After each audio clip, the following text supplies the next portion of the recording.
Okay. Yes, thank you. So, as you understood or not yet, this conference is in English. We will talk about how to make our logistics great again. I am Dizain, director of Afilog, which is an association of practitioners in logistic real estate in France. We gather more than 100 companies, 105 exactly, and some public stakeholders also who are members. One of our main goals is to facilitate logistics terminal location. So here are our members. And here are the 4 conferences we organized at the SITL this year. You can visit us to continue discussions on our space in P17. A few more details about Afilog. We also work together with national administrations and local governments in order to adapt the current regulations to the reality of a rapidly changing market. And of course, we are based in Paris. We gather French members, but we are willing to develop business and study relations with other European countries. This is the reason why we decided to organize this conference. We'd like to discuss 2 main topics. One topic about users and investors' choice in location, how location choice of logistic terminal is made according to different factors: land availability, users' needs, legal context.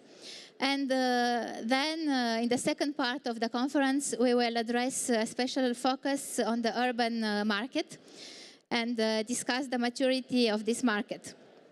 And at the end, we'll have time for a few questions, so you can prepare your questions now in order to be ready at the end. I would like to welcome our 3 speakers and let them introduce themselves and present their company. So, Andrew, can you begin? Ladies first. Ladies first. Alexandra, please. Well, thank you. Hello, everybody. Well, my name is Alexandra Tornow. I'm working for GLL, formerly Jones Lang LaSalle. We are a real estate consultancy. And one of our sectors is the supply chain and logistics sector. So I'm doing research. I'm looking after our EMEA research for logistics and industrial. Good afternoon. My name is Barlatier-Prieuret. I'm the co-founder and managing director of Barjane. We are a privately owned company that aim to develop logistics assets in France and the UK.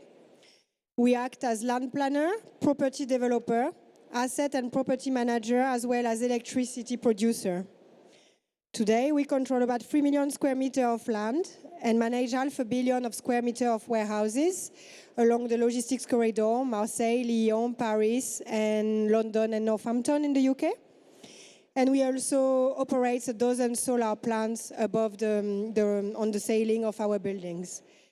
We're in the process of building another 500 million square meters for completion by the end of this year. Our clients range from industrial companies such as Airbus Helicopters to food retailers such as Carrefour, Auchan, Biocop, or parcels freight forward companies such as TNT, La Poste, Royal Mail.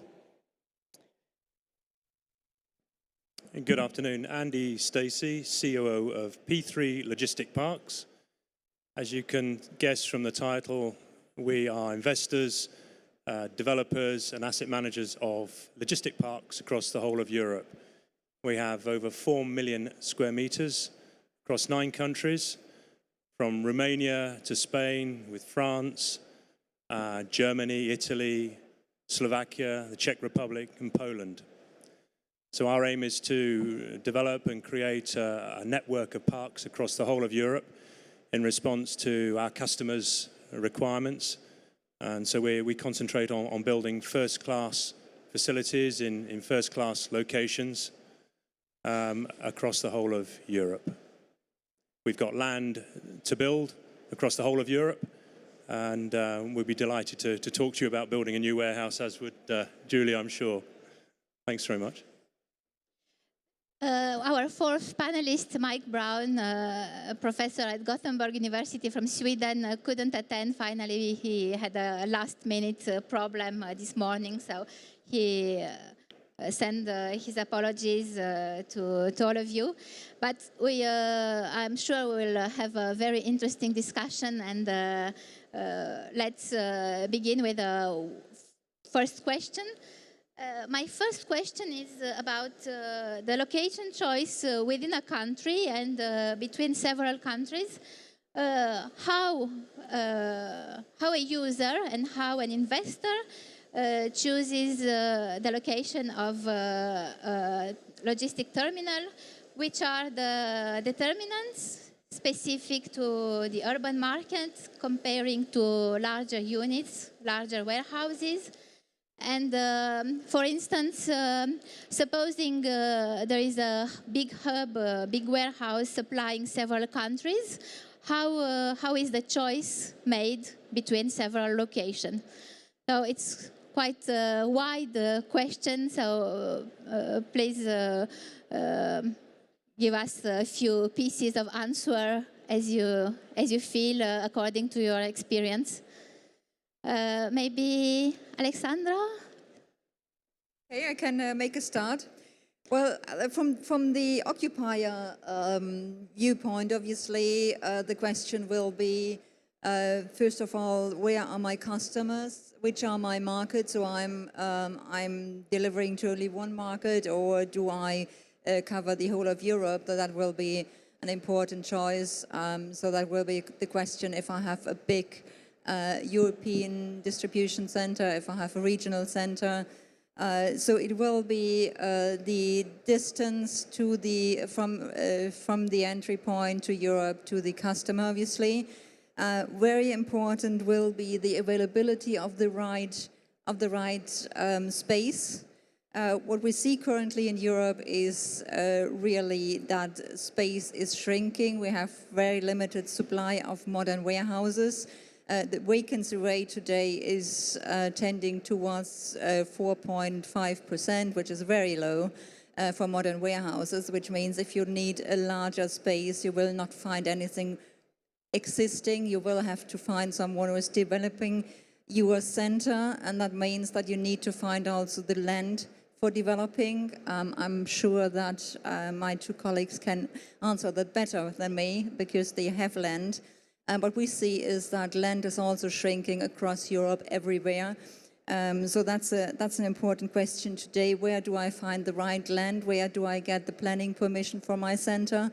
And where do I also find the right work, the right staff? That's another problem that we're also seeing, shrinking labor forces across Europe, and especially the larger units, the e-fulfillment centers that are still developed across Europe. They need a high number of workers inside. So that's another key question. Where do I find the right labor?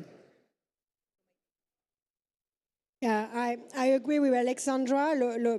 Land availability is the main, it's our main constraint, because you can decide where you would like to be, but then you need to find enough land. You need to have the right zoning.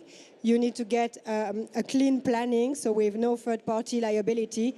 So that's our job, to anticipate the needs of our future clients and to transform the land to be able to build whenever they need it. So we spend a lot of time doing that, as I'm sure you are, Andy. So that's the main point. Access is definitely a second one, because with a lot of goods still goes through the road. In some countries, we'll see a lot of goods going through trains, but in France, it's not something that happens very much. So it's really, we rely on motorways. So when you look at location, it has to be with very good access, very good motorway exits, and that's a key point. Then another point, and I agree with you again, it's the workforce.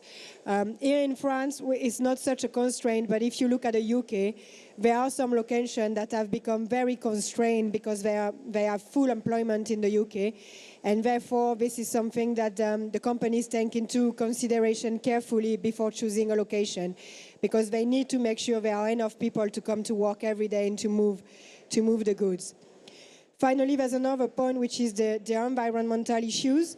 You have two sides. It could be pollution if you need to clean up a site before being able to build, and that could increase the cost very much. So this is something you need to make sure you have taken into consideration early on. Or it could be on the opposite spectrum, which is having, found protected species, and to have to put programs in place to make sure you don't destroy them. So either be investing in some extra land to move the protected spaces into another place, or to make sure you build around them. That means that you have different timing where you need to build. So that's another constraint you need to take into consideration. And finally, there's another point we see more and more, is services. A lot of our clients focus a lot more on the comfort of their employees, and therefore they focus on public transport, inter-company restaurants, nurseries, a lot of extra services for their employees. So that's something we have to address more and more nowadays. Thank you. Just one more question to Julie. You are talking about anticipation. How exactly can you anticipate as needs are changing these last years? And what do you do exactly? Do you buy plots of land years before?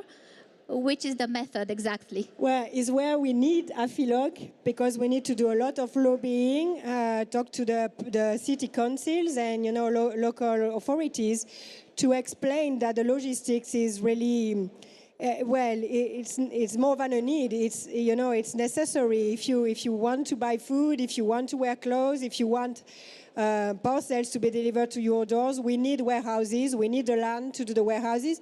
So there are a lot of lobbying, to make sure we get the planning and we get the right zoning. So, we need you, Afilog. We have, common work together in the next years. And how about the investor's view? How do you choose between two assets located in different countries? Which are the main determinants? Well, I think each country has its own attributes, and as an investor, we look at the buildings and we look to see whether our customers, whether the tenants will want to be in these locations, because it's all very well us saying that's a lovely building, but if the customers don't want to go there because there's no staff, then that doesn't become a very good investment. So I've three words that come to mind, which have been drummed into me over the years: location, location, location. Those three words are still true today as they were when they were drummed into me in the 1980s at college. So I think staff is probably one of the, availability of labour is one of the biggest challenges for our industry going forward. And as Julie says, if people want they want everything at the touch of a button, they want things delivered to them immediately. But if we've got to move our warehousing out further afield, so it takes longer to bring into the urban centres, that's going to cause problems. But it opens up all sorts of questions about the future of logistics and what we're going to see in terms of locations. Are more remote locations going to become institutionally acceptable because the occupiers can use them, because of robotics, because of the way the logistics is changing? I think it's going forward. There are going to be different choices and different locations which are going to become more institutional. How about the urban market? Maybe Alexandra, as you are the author of a very recent study on urban logistics, would you say there are some specific determinants to this new urban market?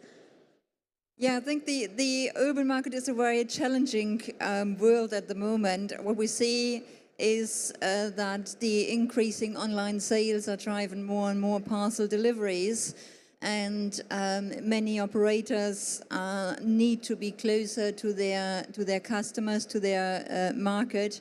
In the past, we had a delivery where customers were happy to get their parcels after 3 or 4 days.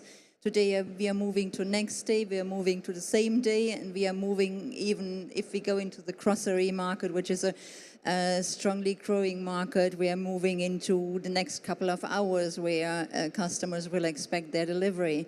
That means that the logistics provider needs to move closer into the city, and that's where the challenge starts, because urban space is very congested.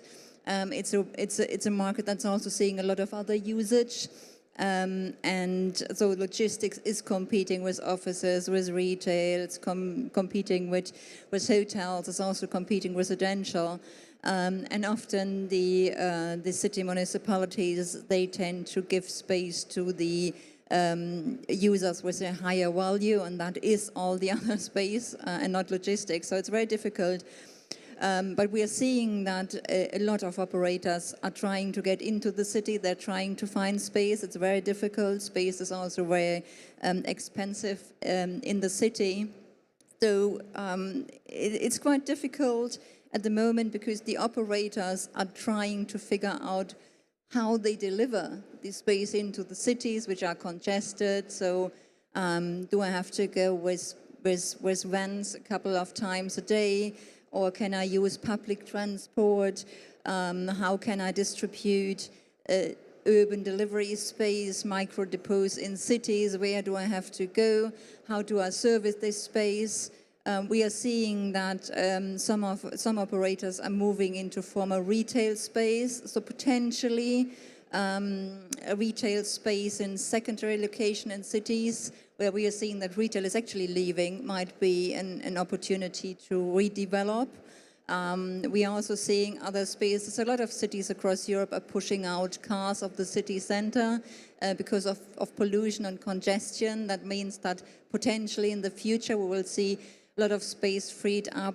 Parking space in cities will not be in demand, or not be in the same level in demand than today. So will we see car parks redeveloped? Will we see, for example, more mixed usage? The ground floors of offices could be used for distribution. But it's very difficult today, because even the operators don't know how to deliver the items in a way that it's effective, cost effective, time effective. So there's a lot going on in cities, but I'm sure that we're seeing a lot more demand for urban logistics space. As an investor, Andrew, do you invest in urban spaces? Is it an identified asset, professional asset? Yes, certainly. It's something that at P3 we're looking at very closely. In fact, we've just completed a study in conjunction with Cushman & Wakefield into urban logistics and how that's going to have an impact on logistics as a whole over the next few years. We looked at the increase in parcel movements across Europe. For example, there's going to be, by 2021, a 69% increase in parcel volumes, which is enormous. In Paris, 130 million parcel movements per year by 2021. So we've got to find a way of working out how we're going to store those and deliver those to the public. For example, my kids, they press the button on their iPhone and then they go to the front door. I said, well, what are you doing? Said, well, I'm waiting for my parcel. You know, the youngsters today don't understand that it's not just instantaneous. There's got to be a network of getting this parcel from their iPhone to their front door. And people don't understand that. And I think sometimes planners don't understand that either. hence the reason we really need to find ways of integrating urban logistics with the other uses in central towns. And for example, we're in competition with residential, we're in competition with retail. It should form a part of the building fabric, the urban fabric. For years, logistics has been or warehousing has been a dirty word, but it's not that anymore. And if you look at the number of jobs created per square meter compared to 20, 30 years ago, it's probably 3 times the amount. It's amazing how our industry, our profession has changed. In France, we have almost 2 million jobs in transport and logistics sector. So it shows the importance of this field in the global economy of a country. So I understand that one main difficulty is the space shrinking, is the difficulty of finding land. Could you qualify the differences between different European countries, including UK, in terms of land availability, because this is a main point, but also regarding regulation, regarding labor market, not only on urban logistics, but on the whole market. I heard recently an experience in North France of buses picking up people in France and bringing them to terminals in Belgium, where there is not enough labor force. I think there are differences in terms of land availability regulation and maybe other points. Could you rank France among the other countries and show us which are the weak and good points of France and maybe other countries, Poland, for instance? I'll start, and I won't say that because I'm French. But I think France very highly. You know, we have a lot of potential for logistics. We still have quite some land availability, even though, you know, we have to work hard and it takes a few years to make it ready for construction. But we still have, I mean, a lot more land than in the UK, for instance. We have a great motorway network, great infrastructure too, because more and more with automation, you need a lot of electric power, and you need also fast internet to make sure, you know, the process can be operated properly in the warehouses. And I think in France, we do have that. I also think that we are very good at building very high quality. You know, we have high standards of construction, and we're quite innovative in the way we use wooden frames, a lot of natural light, solar panels. There are quite a lot of things we do. I mean, not saying that you don't do it in other countries, but I think sometimes we can complain about the administration or the regulations, but it makes our buildings great. So I don't think we need to make them great. They're great already. And I think, and that's a good point. In terms of landscaping or services, we're not bad either. I think the only drawback in France is really the uncertainty of regulations and tax and regulations, workforce regulation. It's changed too many times, and that's the only problem. If we could have some stability, then I think we would do very well, and all over Europe we could be very competitive. Yeah, I echo. I'm almost French. You wouldn't believe it, but I think I'd just like to make a comparison with perhaps certain other countries where P3 is present and we're developing. In Poland, for example, a couple of years ago, on land at Mszczernów, don't ask me to spell it, but south of Warsaw, we had ID Logistics and their client Auchan, who came 2 weeks before Christmas to our land and said, we want a building, but we need to be in the building by April. We sat down with the mayor, we sorted the planning out, and they had early access in April the following year. Now, I'd like to think that we can do that in France, but I don't think we can. There are a few examples. I'm sure. thank you for Afilog for helping do that, because I think that's the key to France becoming more attractive in the European marketplace, is being faster, quicker, in conjunction with all the strict rules that we have, which are necessary, which are there to protect people working in the building. But we need to be quicker and faster. And I think we can do that. I'm sure we can do that. I'm also sure we can do that because some construction permits have been given in less than 3 months on a few projects. So when there is a political will, it seems that it is possible. So we would like that all the projects could be treated like this, and we are working on it. Our request of Afilog to the administration is to be able to deliver building permits in less than 6 months.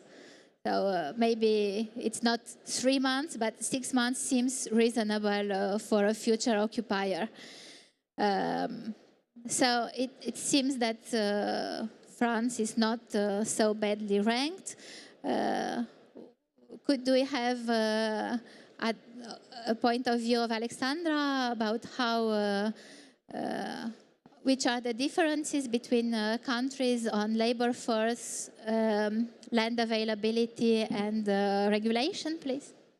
Yeah, I mean, obviously we have differences across all the European countries. But I think it's not a too difficult market. Across Europe, you should be able to get a planning permission. Yeah, probably by 6 months is the longest. Some countries might take a little bit longer. I think what we currently see is that we are seeing increasing demand, and we've seen that over the last couple of years for larger units. And that can be a problem because a lot of the municipalities are shying away giving planning permission for large units because they fear the local population doesn't see that very happily to have a big warehouse in their backyard. So it's quite important indeed to educate the local municipalities, to work with the local municipalities to make them understand how logistics works today. And I think we have seen a lot of progression in reducing pollution, reducing also traffic congestion, noise. A lot of the operators are using electric vans. So it's not as dirty as it used to be, and that is very important. But we're seeing that it's very important to speak to the local municipality. And another thing that we're seeing very low speculative development at the moment. So it's almost only if you have a good tenant that you get relatively quickly a planning permission. That's another point. You need to have a tenant, and you need to demonstrate that you are creating jobs in the area. And that's the next point. Well, creating jobs, you also need the labor force, and that's where we see in some markets increasing shortages in labor. So that's could be a limiting factor in building and developing new space across Europe. I think it is still relatively easy in the Eastern European markets, Poland, Czech, Hungary. You can get relatively, not cheap, but not as expensive labor force there. We are seeing increasing problems in other countries. We're seeing, for example, in Germany, there are issues also with the trade unions because there is a discussion starting, how do I treat today the workforce in the warehouse? A lot of the trade unions are insisting that what today is done in the warehouse is retail because you're doing order fulfillment, which is not quite, it's not retail to be honest, but we have seen this increasing tension between labor unions, between labor forces and operators. And I think that's starting also to happen in other countries. Can I just say something about Central and Eastern Europe? There are job shortages in certain prime locations in Slovakia, in the Czech Republic, in Poland. I think gone are the days where you could look at Europe as Western Europe and Eastern Europe. From an investor point of view, it's Europe. The quality of buildings is identical in Romania. You know, the buildings we build in Romania and Bucharest are exactly the same as the buildings that we build in France or in Spain. The quality is exactly the same. And there are the staff issues across the whole of Europe. I think what we need to do is look at alternative locations. We need to also look at alternative designs of buildings as well, because I think fundamentally our product hasn't changed over the last 30 years. And I think there's a great opportunity for us going forward with Afilog's help to look at, let's come up with, we've got a lot of brains in our industry. We've been building warehouses for a long time. Let's think of an alternative way of construction. So aesthetically they are a little bit more pleasing. Let's look at the way we treat the external appearances of our warehousing. How do we treat rather than just having a slab of paneling across there, how can we treat that so that fits in better, closer to urban centres? Also how people work inside the buildings. One of the studies that I saw on economizing water, environmental features in the building. One thing which would help massively by reducing the number of days of unemployment or days of sickness is by putting a window in a building so people working in the building could see outside and could actually see a tree, see a piece of grass. And all the environmental features like saving grey water and panel photovoltaic and things like this, all put into the shade by just reducing the number of days of sickness from employees inside a building. So, this opens up a whole raft of discussions and ideas about our industry. But yes, the interior design of a logistic terminal is very important for people working inside. How about the aesthetics of the building outside? Do you think it's the same aesthetics than for accommodation or offices, or is it a different aesthetics? Shall we find a different aesthetics, or shall we transform an urban warehouse in an office building? Well, I think that's certainly something that's been done. If you're looking at going to urban logistics, you have to look at brownfield sites. You have to look at ways of creating space for last mile delivery close to the city centres. And obviously there isn't the land supply there, so it's got to be brownfield development. And certainly at P3, we have a division called P3 Urban. We've started in Germany, and we're looking at creating a network of inner urban logistics buildings specifically for last mile delivery. And we are looking at old schools, old factories, basements, car parks. It's how do you get product in quietly at night, and then the product going out during the day by either electric vehicles or bikes. I'm not going to use the word drone, but I think it's looking at this a little bit differently. So aesthetically, yes, you have to, it's not for the operator, it's more for the people who live around the facility, so that they look at something and they don't go, my God, that's an eyesore. It's something which is attractive to the eye. Attractive to the eye. Logistics is also very attractive for investors, so you can keep the microphone, Andrew. Logistics is the star of investment this year, last year, and the trend seems good. The appetite for logistic assets is at a very, very high point. Even for new incomers, for new investors who never invested before in logistics. Can you confirm and explain this trend? Why all investors want to invest in logistics? Well, I think it's very simple. Everything you wear, touch, or eat comes through a warehouse. So fundamentally, it's an investment product which is not it's going to last.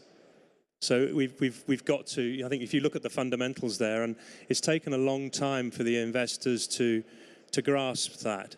And I remember starting off and doing my first letting deal in London in 1984. Warehousing was a subject which people didn't really want to know about. It was a necessary evil. But now it is a fantastic, well-recognized institutional product. And yes, and everyone wants a piece of it because they've seen that the returns over the last 10, 20 years have been very stable, and they continue to do so. So the product, we love warehouses at P3. It's a bit sad to say, but it's our passion, and it has been for a long time. Look, Julie's laughing, but is it your passion as well? Yeah, I agree with Andy, and I think at last, logistics is really an asset class that people focus on, because logistics is a new retail. Everything, a lot of parcels are going straight from the warehouse to your house, is really straight to the consumer. So it's normal that the yields are closer to the retail yields, because we have a lot of warehouses that are actually shops. And also, as Andy said, everything goes through a warehouse, so it's really normal that they are finally valued properly. So I'm glad about it, because it's also my passion. And I think in some markets, like in the UK, we've seen in the past few months rent increase for the first time in years, in probably 15 years. The rent are finally increasing, which also means that the demands and our clients are also prepared to pay a little more for the right location, or for the right services, or the right automation. And it's also good news for us as developers and for investors. So I'm glad about it. Yeah, I think Julie's talking about rents rising. I think at P3 we look at not just rents, but total occupation costs. And by having a series of parks across Europe, we're able to negotiate very attractive occupational costs like insurance, service charges, to reduce the overall occupation costs for an occupier, which is the most important thing. It's not just the rent. So the rent may be higher, but overall an occupier may be paying more than they were paying 5 years ago, because through our service charge reconciliation, we're able to negotiate fantastic deals on insurance premiums, for example. And for the last 3 years, we've reduced our insurance premiums to our occupiers by 10% per annum, which is great. And we're always trying to try and find a way of getting occupation costs down as low as possible. How about the tax in the total occupation costs? Is the level of tax higher in France than in other countries, or is it similar? Well, you know what they say about life. There's always two things certain. One is you're going to have to pay tax.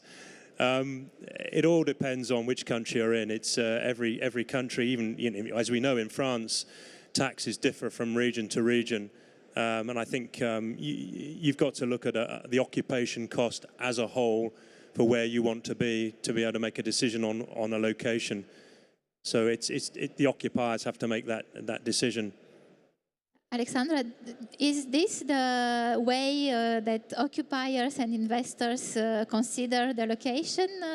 Do you think they all consider the total occupation cost, or is it general method?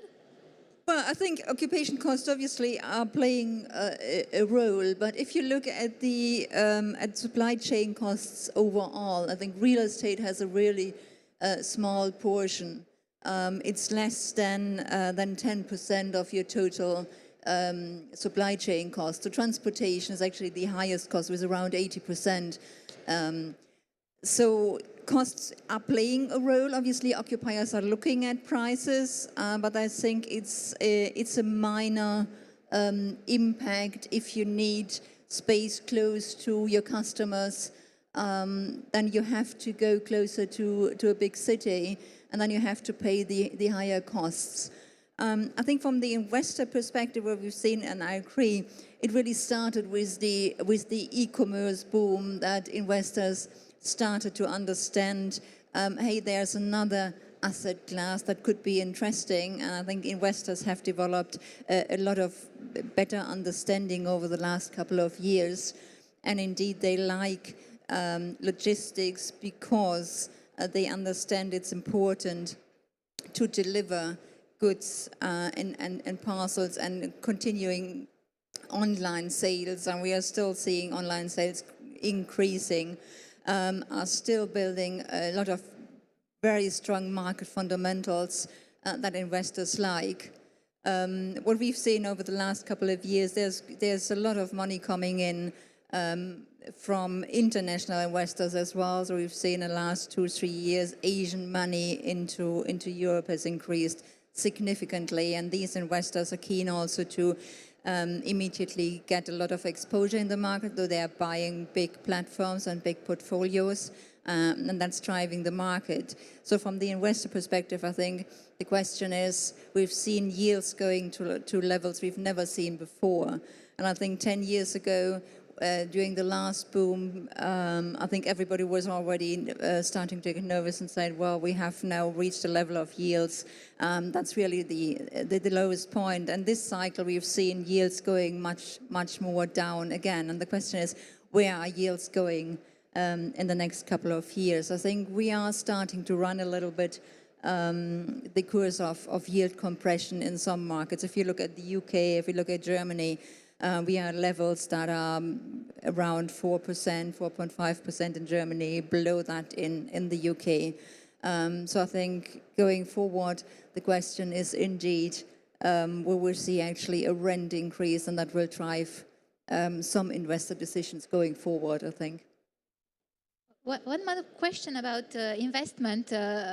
In general, investors consider standard buildings which can be easily rented to the next occupier. Recently, we have seen some buildings which are not as standard as before, multi-story, like the project in Barlatier or in Gennevilliers. And it seems that these very specific buildings don't scare the investors. Is something changing on this point, on the standard? Yeah, I think something is changing. I mean, obviously, the investor will look at the if it's possible to re-let the building when the tenant is going out. That will remain a key point. But what we've seen over the last 10 years, for example, that investors are now come to terms with large buildings, with mega sheds. A couple of years ago, an investor would not buy a unit that is over 100,000 square meters with one tenant, because they were thinking that it's that tenant that can occupy the space, and once the tenant leaves, I have 100,000 square meters of space empty and will not find a new tenant. I think they have to come to terms with that. It's actually a new demand that we need mega sheds, and we've seen a lot of occupiers moving in from a lot of sectors. It's not only the big e-commerce players. So investors are coming to terms with the fact that buildings are changing. You said multi-level. That's something relatively new in Europe. Also, there are some older multi-level units, particularly also in Paris. We have some multi-level units that are actually almost fully let, and they work very well. So we are seeing also investors looking at that change. Investors are speaking a lot about also future-proofing the building. So what attributes does that building need in the future to find a new tenant? And I think multi-level in Europe is something that we will see a little bit more. It will be not a big sector, but still we are probably seeing more space, because if you have to move closer to the city and if the land is limited, you have to go up, obviously. And then I said also that we've seen a lot of Asian investors, for example, in the last couple of years coming in. If you look at Asia, multi-level there is really big. And that's not only 2 or 3 floors. You have, if you look at Singapore or Hong Kong, you have buildings that have 12, 14 floors. So I think there is an investor group that is familiar with these type of buildings, and they are happy to buy into that. And the study that P3 did with Cushman and Wakefield, we identified or calculated that in Paris alone, by 2021, we'd need another 300,000 square meters of inner urban logistics space. So I think, looking at going forward, I wouldn't have any concerns about buying a multi-level building in an inner urban area or in a suburb of Paris, because there is this pent-up demand, or this demand that will come, which is coming from the increase of e-commerce. So I think it's accepting there are new types of designs, there are new products that are coming out, and there will be investor demand for them. Thank you. Let's go back to the urban market. It's a new issue, so that's why we'd like to understand more about it from an international perspective. It's a new topic common to all European metropolis. I think Paris, Berlin, London, we face the same issues. I'd like to know your point of view about how mature this market of urban logistics, of urban assets is, comparing to traditional assets. And do you think there are differences between European metropolis on these assets? I would begin asking to Alexandra to answer, and maybe illustrate with a few slides from the recent report of GLL. Yes, thank you. Well, I think it's a market that's just starting to emerge everywhere across the world, not only in Europe.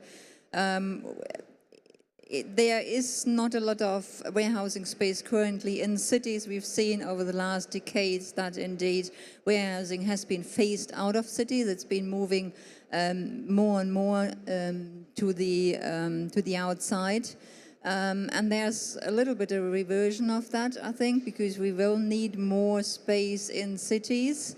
We're seeing a lot of cities regulating traffic very heavily. I mean, if you just think about Paris wants to phase out cars from the city center. They already have closed parts of the city to diesel cars, and I think a lot of other European cities are doing the same. We see that across all of Europe. So there is, urban logistics is a growth market, and we will see more space coming back into cities. I think how this space will look is quite, it's very difficult to understand today, because the operators don't know what they need, how many space they need yet. They are growing, they're seeing that it's a growing market, but it's difficult to understand the demand going forward. I think in GLL we believe that what we will see is a lot of conversion of space, underground space, for example, car parking space will be converted into logistics depots in cities. We are probably going to see a bit more mixed usage. Zoning is very important. In the last couple of years, or in the last decades, a lot of cities had zoning laws that separated different users, and I think that's something that cities have to think about to get more a mix of usage back into cities, so that you can have warehousing alongside office and retail and even residential. Will be a question mark what type of warehousing. Obviously it will not be a warehouse where you have a lot of lorry traffic, but it could be an urban depot where you bring in items overnight with low emission electric vehicles that do not make a lot of noise, or you use public transport to bring in your items overnight and then distribute from these small urban depots during the day by bike, by food, by small lorries that are emission friendly. So we are seeing space converted already in cities, and that will continue over the next couple of years. We've seen occupiers moving in to former department stores where they have a little bit more space, using that as distribution centers for parcel deliveries. So that's what we are currently seeing. How that will continue, it's very difficult because we don't really know what the models of urban logistics will be going forward. The operators don't know that yet. So it's very difficult to really grasp what the demand will be. We are just saying that there is demand, and we will see this market in the next couple of years developing strongly. I think one point is interesting, and that will be automation. We're hearing a lot that, particular urban logistics will be driven by automation because you can operate in small space better with robotics rather than with human workers. And that is also because we're talking about underground space, we're talking about space that is not very friendly for working conditions. So I think automation is something that goes hand in hand with urban logistics as well. And that's another point where we're seeing huge increase in automation in warehouses, but still we don't know how quick. I mean, it will go quick. We will see much more automation. We will see more robotics in warehouses. We will see workers using augmented reality to be quicker, to be more efficient, to help them reduce the space they have to walk in a warehouse. In the past, we've seen a worker walking to a warehouse collecting items for a delivery. Could work a couple of kilometers just to have one delivery assembled. And today we are seeing a lot of this being automated. So the items are brought to the worker, who is just then picking them. He has not to walk anymore. He will be in a picking station. The items will come automatically. And I think there's a lot of automation and startups trying to move into the space of automating logistics. Do you mean automation like picking points and picking boxes, automated boxes, or also automation of the space like in larger units? Yeah, I mean, if you walk around here in the hall, you will see a lot of these automation units where items will be brought to a picking station. So the human worker will not walk any longer through the warehouse and pick all the items in the different places, but the items will be brought automatically to the picking station, and there the delivery will be assembled. So that's definitely something that we're seeing. What we are seeing also is a lot of startups and even established larger logistics companies. They are trialing robotics. That means that also going forward, the picking process will be automated. So it's not any longer a human worker that's doing all the picking, but more and more also this will be done with robotics.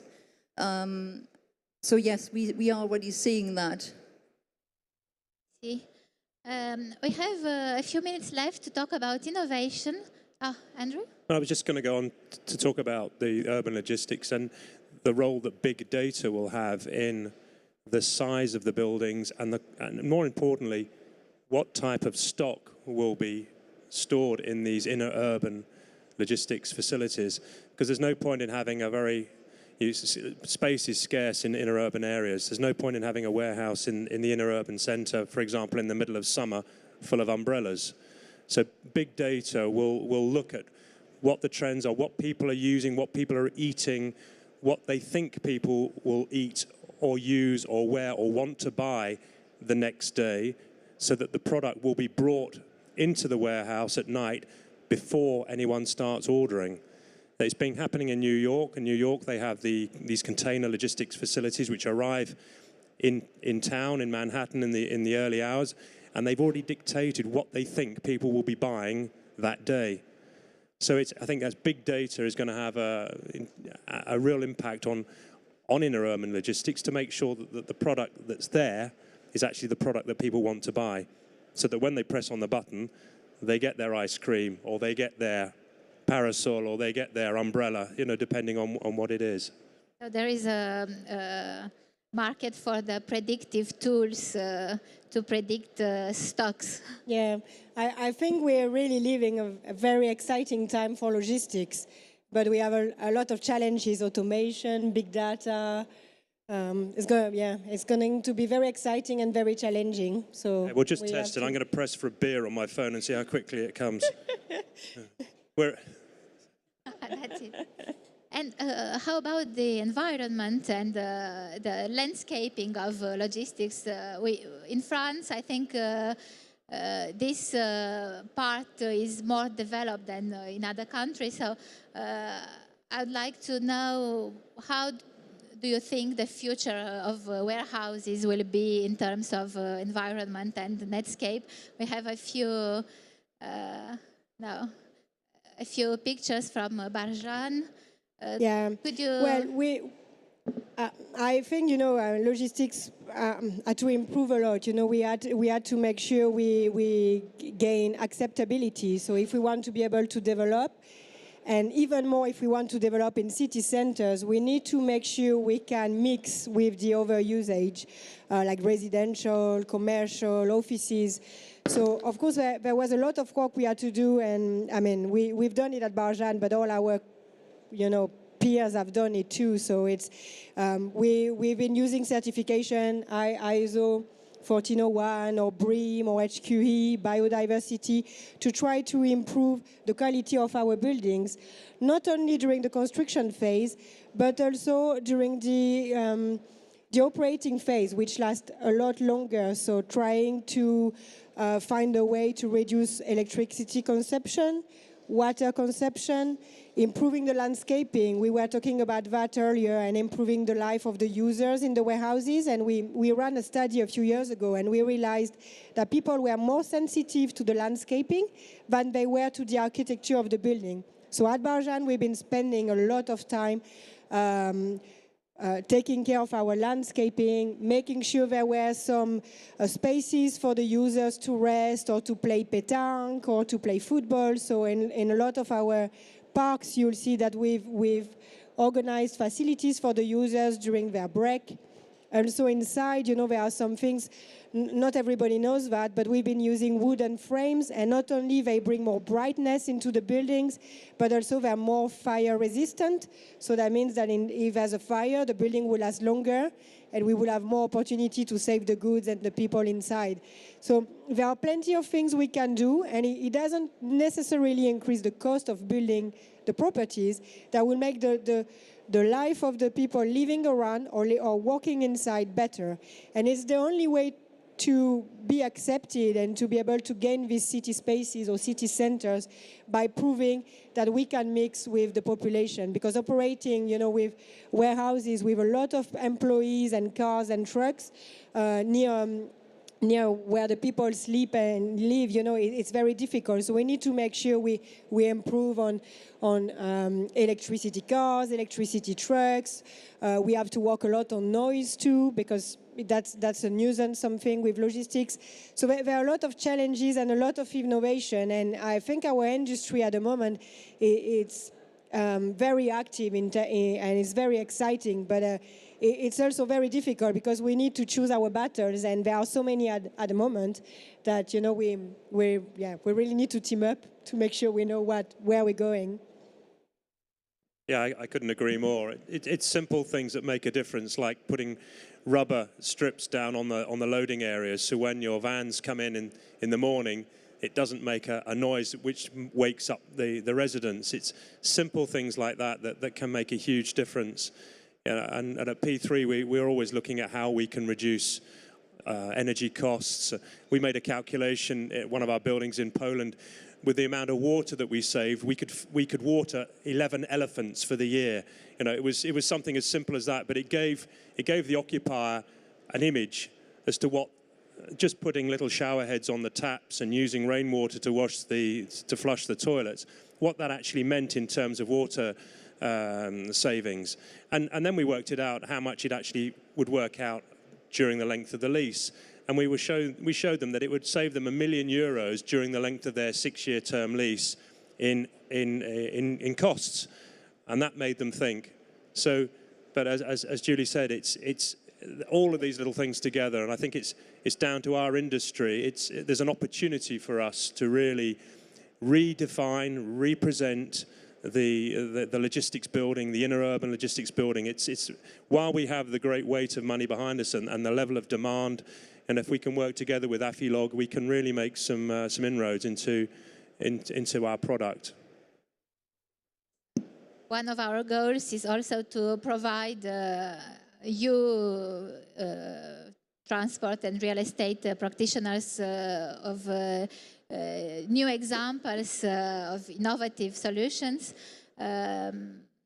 You have here one type of innovation, environmental innovation, which seems to be a major trend.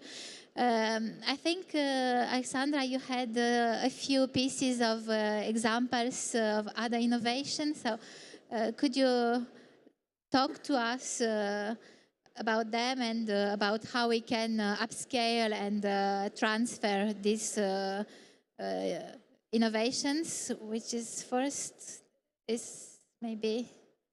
Yeah, I think rather than innovation, it was around how do you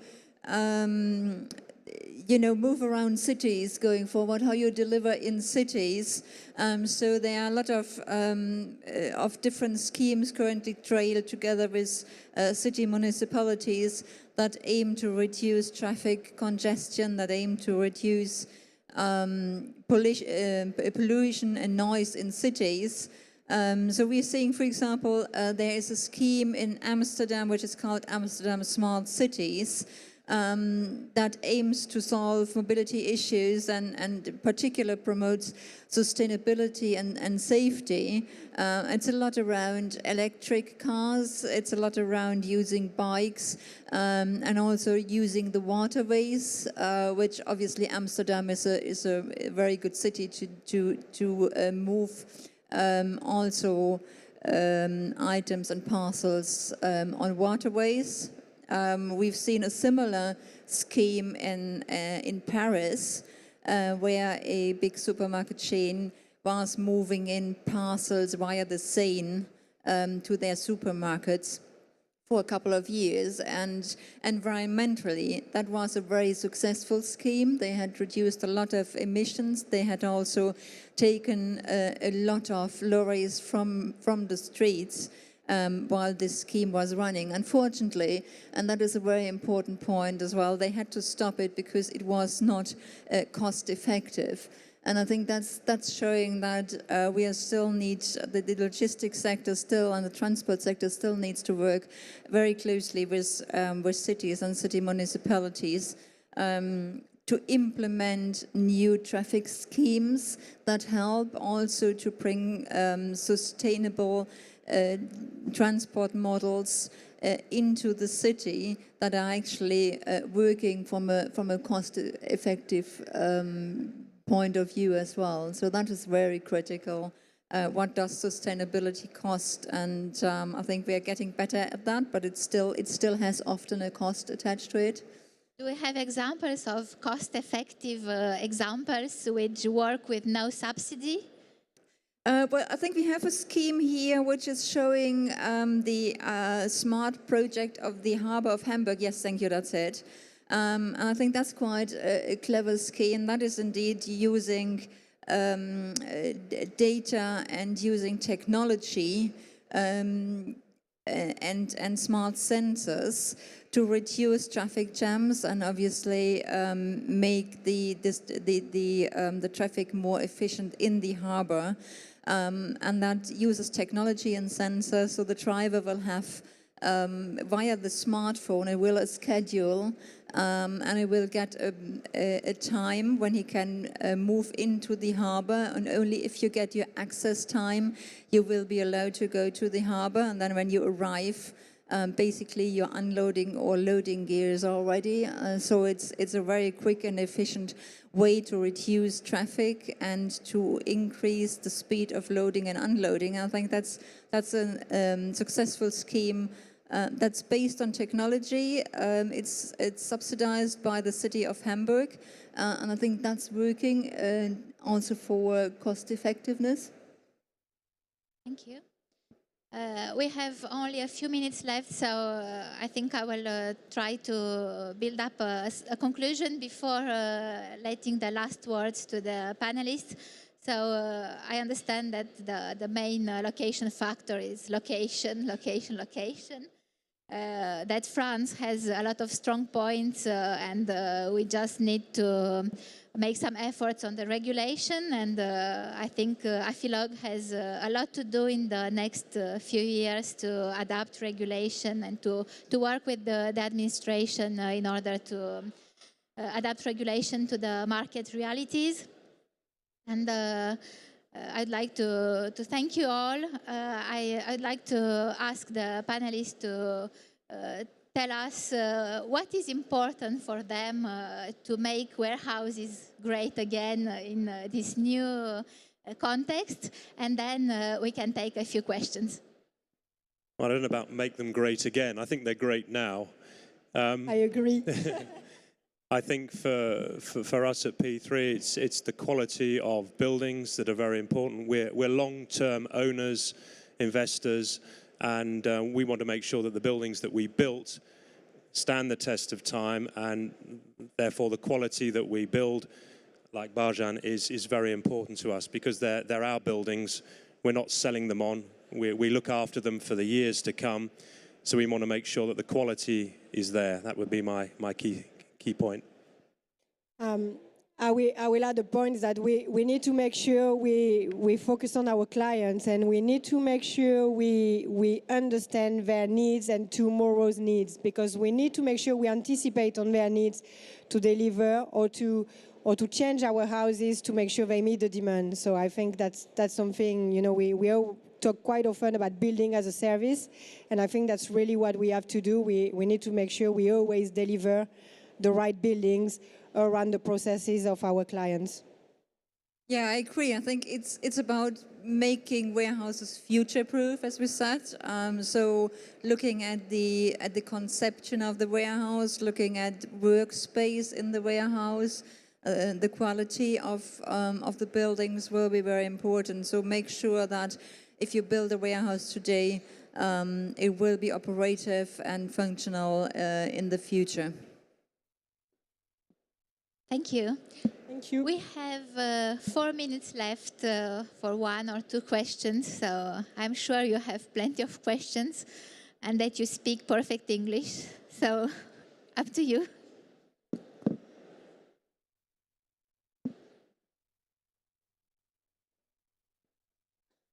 I just have a very short question.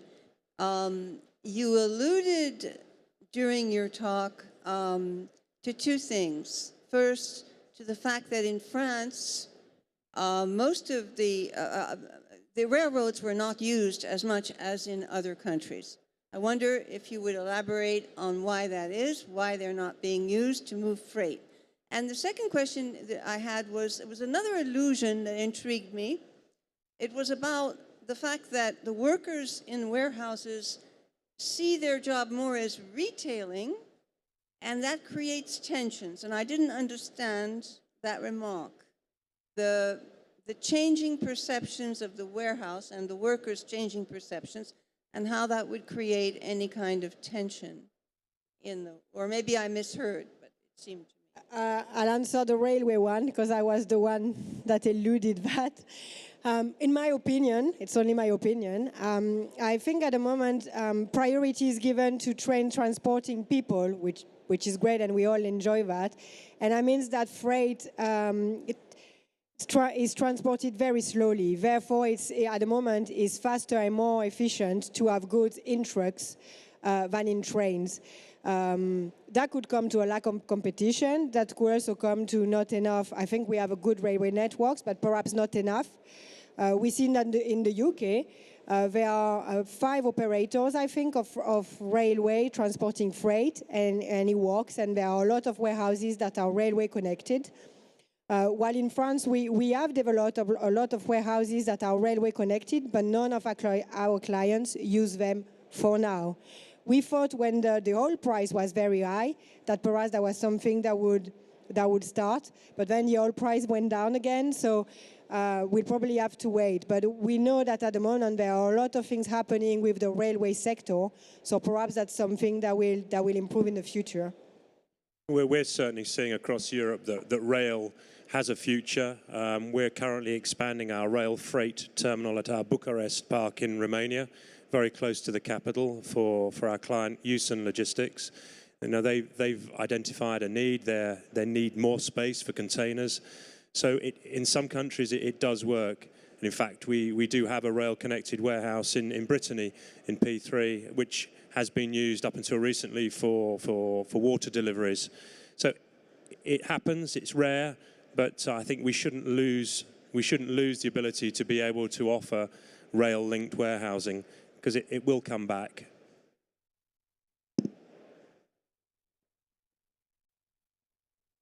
Somebody else? No.